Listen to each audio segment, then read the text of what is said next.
예, 조커들을 위한 헬라어 문법이라는 책을 가지고 여러분과 함께 헬라어란 무엇인지 계속해서 공부하고 있는데요.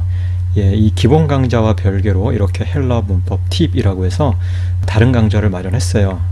기본 강좌를 통해서 미처 다루지 못하는 부분도 있고요. 그리고 보다 깊이 있는 내용을 다룰 필요가 있을 때 이 강좌를 통해서 여러분과 함께 헬라어에 대해서 생각하도록 할게요. 이 강좌는 대부분 시험학습을 위한 것이니까 여러분이 기본 과정을 끝내고 난 이후에는 반드시 이 과정 역시 필수적으로 공부를 해야 돼요. 자, 그리고 이 팁이라는 강좌는 짤막짤막하게 구성이 되어 있으니까요. 여러분이 공부하기에 그렇게 크게 부담은 없을 거예요. 오늘 여러분과 함께 생각할 내용은요, 헬라어 표기체계에는 받침이 있는가 하는 거예요. 여러분은 어떻게 생각하세요? 헬라어 표기체계에는 받침이 있을까요? 예, 결론부터 말씀드리자면 헬라어 표기체계에도 받침이 존재해요. 그런데 헬라어 표기체계나 서양의 표기체계는 받침을 가시적으로 보여주지는 않아요. 우리글 표기체계와는 좀 다르죠, 그렇죠? 우리글은 어때요? 우리글은 초성, 중성, 종성이 결합해서 하나의 음절을 형성하기 때문에 종성에 어떤 음가가 있을 때 우리가 우리 눈으로 금방 받침이 무엇인지 확인을 할 수가 있죠, 그렇죠? 하지만 헬라어 표기체계에선 그렇지 않아요. 그렇기 때문에 받침을 찾을 때는 우리가 좀 더 생각을 좀 해야 되고 고민을 좀 해야 돼요. 자, 그렇다면 이 헬라어 알파벳 중에서, 그러니까 헬라어 음가 중에서 어떤 음가가 헬라어에서는 받침으로 사용이 될까? 그 부분을 우리가 좀 고민을 해야 되겠죠. 자, 여러분과 함께 이미 자음을 계열별로 분류를 해 봤는데 여러분이 보시는 것처럼 이렇게 부계열, 극계열, 드계열, 스계열, 르무 계열이 있죠, 그렇죠? 예, 그런데 이 계열, 이 모든 자음들이 다 받침처럼 사용되는 건 아니에요. 심지어 종성 위치에 온다고 해도 사실 받침처럼 사용이 되지 않는 것들이 많이 있어요. 그리고 엄밀하게 말하면 사실 받침처럼 사용되지 않는 것은 종성에 오는 것이라고 할 수도 없어요. 우리가 눈으로 보기엔 종성 위치에 있는 것처럼 보이지만 사실은 다른 단어와 함께 한 덩어리를 읽히면서 다음 모음의 초성 역할을 하게 되는 거예요. 자, 여러분이 보시는 것처럼 부그드 계열에서는요, 무성음 뿌, 끄, 뜨만 받침 역할을 해요. 그러니까 나머지는 받침 역할을 하지 않는다는 거예요. 그러니까 기본음 부그드나 거선소리 푸크트는 받침 역할을 하지 않는다. 그 다음에 뿌스나 끄스 역시 받침 역할을 하기는 하는데요. 사실은 이 뿌스의 뿌, 끄스의 끄가 받침 역할을 하는 것이기 때문에 엄밀하게 말해서 이 뿌끝에 속한다고 할 수가 있겠죠. 그 다음에 르무 계열이 종성이 올 때 받침 역할을 하게 돼요. 르, 르, 무, 느. 그러니까 받침 역할을 하게 되고요. 그 다음에 우리가 이미 공부한 것처럼 감마가 받침 음으로 사용될 때 이 경우도 받침으로 사용이 되죠. 그러니까 헬라어에서 받침으로 사용되는 경우는 딱 이 경우뿐이에요. 무성음 뿌끄뜨, 그 다음에 르, 르, 무, 느, 그 다음에 감마가 음으로 사용될 때 이때 한해서 헬라어 알파벳이 받침으로 사용이 된다. 여러분이 꼭 기억해 두세요. 사실 어렵지 않죠? 자, 그러면 이 부그드 계열이 어떤 경우에 받침처럼 사용되는지 예를 한번 하나하나 살펴보도록 할게요.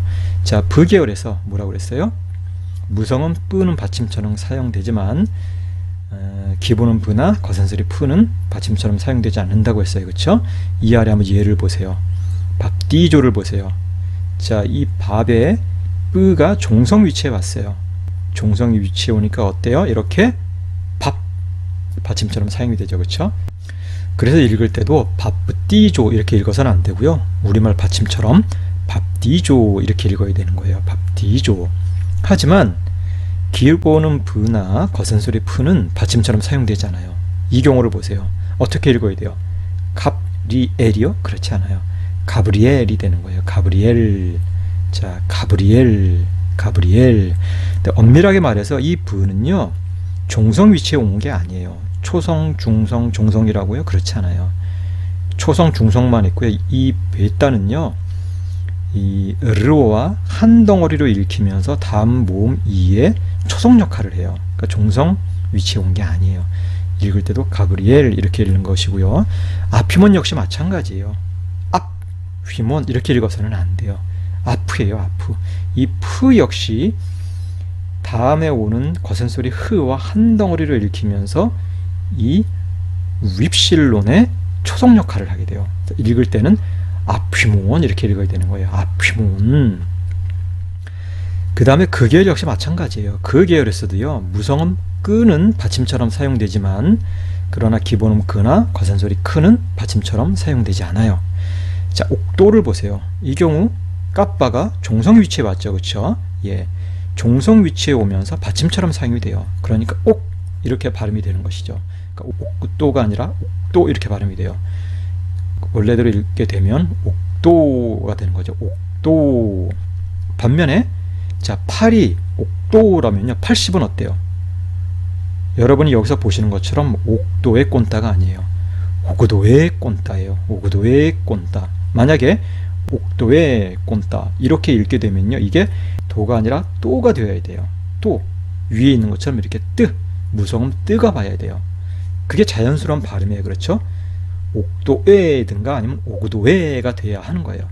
그러니까 감마는 이 경우 받침처럼 사용될 수 없다. 그리고 감마 역시 사실은 오에 종성이 온 게 아니에요. 종성 위치가 아니고요, 초성이에요. 감마가 델타와 초성 위치에서 한 덩어리로 읽히면서 이 오의 초성 역할을 하는 거예요. 그래서 오그도에 이렇게 읽어야 되는 거예요. 오그도에 꼰따. 그 다음에 크 역시 보세요. 크. 예, 이 경우도요, 에의 받침처럼 사용되지 않아요. 어떤 분은 액텐 이러는데요, 액텐이 아니라 에크텐이에요. 에크텐. 예, 이 크가 거센 소리이기 때문에 무성음 끄처럼 발음되지 않아요. 크도 거센 소리고 트도 거센 소리이기 때문에 에크텐 이렇게 발음이 되죠. 에크텐, 에크텐. 드 역시 마찬가지예요. 드 역시요, 무성음 뜨는 받침처럼 사용되지만 기본음 드나 그 다음에 거센 소리 트는 예, 받침처럼 사용되지 않아요. 이 아래 예를 한번 보세요. 이 경우도 따우가 종성 위치에 왔죠. 그렇죠? 종성 위치에 오면서 받침처럼 사용이 되죠. 이 경우도 밭 이렇게 발음하면 안 되고요, 밭 이렇게 발음해야 돼요. 밭. 밭달로게이, 밭달로게이. 하지만 델타나 테타는 그렇지 않아요.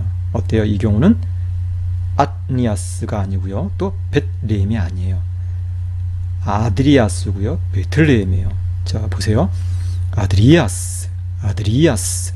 이 경우는 베틀레헴, 베틀레헴이 되는 거예요. 어째 이 트 역시 람다와 한 덩어리로 읽히면서 에의 초성 역할을 하죠. 그렇죠?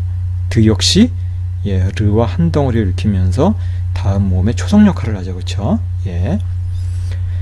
자, 그런데 이 쁘끄뜨라고 해서 모든 경우에 받침처럼 사용되는 건 아니에요. 이 쁘끄뜨도요, 받침처럼 사용되지 않는 경우가 있어요. 종성 위치에 있는 것 같지만 사실 종성이 아니라 다음에 나오는 자음과 한 덩어리를 읽히면서 다음 모음의 초성처럼 사용되는 경우가 있어요. 이 쁘끄뜨도 예, 어떤 경우에 그렇게 변화되는지는 이과 음절과 악센트에서 설명을 했으니까 이과 음절과 악센트를 참조하세요. 자, 짤막하게 언급하고 넘어가자면 이 쁘끄뜨가 자기들끼리 만나거나 또는 시금 앞에 올 때 한해서만 받침처럼 사용이 돼요. 자, 그러면 어떤 분들은 이렇게 아마 그 의문을 제기할지 몰라요. 자, 우리말을 한번 보세요. 우리말은 밥, 예, 기본음 비읍이나 과센소리 푸나 다 받침처럼 사용이 되잖아요. 또 각을 한번 보세요. 부억을 보세요. 이 경우도 기본음이나 거센소리가 다 받침으로 사용이 되잖아요. 그렇죠? 우리 글을 보면은 예, 부구드 겨울이 전부가 다 받침처럼 사용이 되니까 저한테 그렇게 의문을 제기할 수 있어요. 헬라어도 당연히 그래야 되는 거 아니냐. 근데 그렇지 않아요. 우리 글 표기체계는요, 소리 나는 대로 적되 이렇게 어원을 밝혀 적는 것을 원칙으로 해요. 그러니까 사실 소리 나는 대로만 표기하는 게 아니에요. 어원을 밝히면서 그걸 토대로 소리 나는 대로 표기하는 거예요. 예. 그래서 이렇게 기본음이라든가 뭐 거센 소리다라든가 이런 것들이 다 받침처럼 사용되는 것처럼 예, 착각이 되는데 이건 착시 효과예요. 우리 글도 만일 소리 나는 대로 표기하게 되면요, 기본음이나 거센 소리는 받침처럼 사용되지 않아요. 한번 그 예를 한번 볼게요. 밥을 한번 보세요. 이 밥을 소리 나는 대로 표기해 보세요. 어떻게 돼요? 밥을 이렇게 돼요. 밥을 어때요? 이 비읍이 받침으로 사용되지 않고 다음 모음의의 초성 역할을 하잖아요. 그렇죠? 앞에도 보세요. 앞에도요. 이 피읍이 받침처럼 사용되지 않아요. 소리 나는 대로 적으면요. 받침처럼 사용되지 않고요. 그냥 이 피읍이 다음 모음의 초성 역할을 하게 돼요. 앞에. 앞사람의 경우에 한해서만 이렇게 받침처럼 사용이 되는데요. 이 경우도 피읍이 받침처럼 사용되는 게 아니고요. 무성음 뿌, 우리 알파벳으로는 된소리 뿌가 받침처럼 사용이 되는 거예요. 우리 글도 사실은 헬라와 다르지 않아요. 그 다음에 각을 한번 보세요. 이 경우도 기역이 받침처럼 사용되지 않고 다음 모음의 초성 역할을 해요. 각을 이렇게 발음돼요. 각을. 부엌에도요. 부엌에도 소리 나는 대로 표기하게 되면요. 부엌해가 돼요. 부엌해. 이 키읔이 받침처럼 사용되지 않고요. 다음 모음의 초성 역할을 하게 돼요. 반면에 낚시를 보세요. 낚시. 이 낚시를 보면 역시 무성음 끄가 우리 알파벳으로는 된소리죠. 이 된소리 끄가 이렇게 받침처럼 역할을 하게 되고요. 그 다음에 이 경우도 마찬가지예요. 고든 한번 보세요. 고든. 이 경우도 디귿이 받침처럼 사용되지 않아요. 소리 나는 대로 표기하게 되면요. 고든이에요. 고든. 이 디귿이 다음 모음의의 초성 역할을 하게 되죠. 그렇죠? 얕은을 보세요. 얕은 역시 마찬가지예요. 소리 나는 대로 표기하게 되면 얕은 이렇게 돼요. 받침처럼 사용되지 않아요. 그러면 어떤 분은 이렇게 이야기할 거예요. 탔다를 보세요. 탔다. 탔다 보면 이 디귿이 받침처럼 사용되잖아요. 그렇지 않아요. 탔다 역시요. 소리 나는 대로 표기하게 되면요. 탔다가 돼요. 다 된 소리가 받침처럼 사용되고 이 다음 모음의 초성 역시 된 소리가 오게 돼 있어요. 소리 나는 대로 표기해 보세요. 탔다죠. 탔다. 그렇죠? 자, 우리 글도 어원을 밝혀 적으니까 뭐 기본음이라든가 거센 소리라든가 이런 것들이 받침처럼 사용된다. 그렇게 오해할 수 있는데요. 그러나 우리 글도 소리 나는 대로 적게 되면요. 크게 다르지 않아요. 자, 뿌끄뜨가 항상 받침처럼 사용되는 것은 아니다. 이미 여러분에게 설명을 드렸죠. 이세 무성음이 어떤 경우에 받침처럼 사용되는지는 이과 음절과 악센트를 통해서 꼭 공부해 보세요. 자, 그렇다면 이제 실전 한번 써먹어 봐야 되겠죠. 그쵸? 자, 지금까지 배운 것을 토대로 아래 헬라어 문장을 읽어보라. 여러분이 한번 읽어보세요. 이거 읽어보세요. 어떻게 읽어야 돼요? 엔 비블로 풋살몬이 될까요? 엔 비블로 풋살몬? 그렇지 않아요. 엔 비블로 풋살몬이 아니고요. 이렇게 발음된다는 거예요. 엔 비블로 풋살몬 이렇게요. 엔 비블로 풋살몬. 왜요? 뿌시는요. 무성음 뿌와 시그마가 결합된 형태이기 때문에 이 뿌가 앞에 있는 모음 오의 받침처럼 작용을 하기 때문이에요. 그래서 엔 비블로 옵살몬처럼 발음이 된다는 거예요. 엔 비블로 옵살몬. 자, 이것을 엔 비블로 옵살몬 이렇게 발음하는 것은 좀 이상한 거죠. 엔 비블로 옵살몬 이렇게 발음하면 돼요. 자, 아주 간략하게 헬라어 알파벳도 받침으로 사용되는 게 있는가 하는 것에 대해서 여러분과 함께 공부를 해 봤는데, 자, 이렇게 좀 더 구체적으로 하나하나 짚어보니까 여러분이 헬라어 읽기를 어떻게 해야 되는지 좀 더 도움이 되죠. 그쵸? 자, 오늘은 여기서 마치도록 할게요.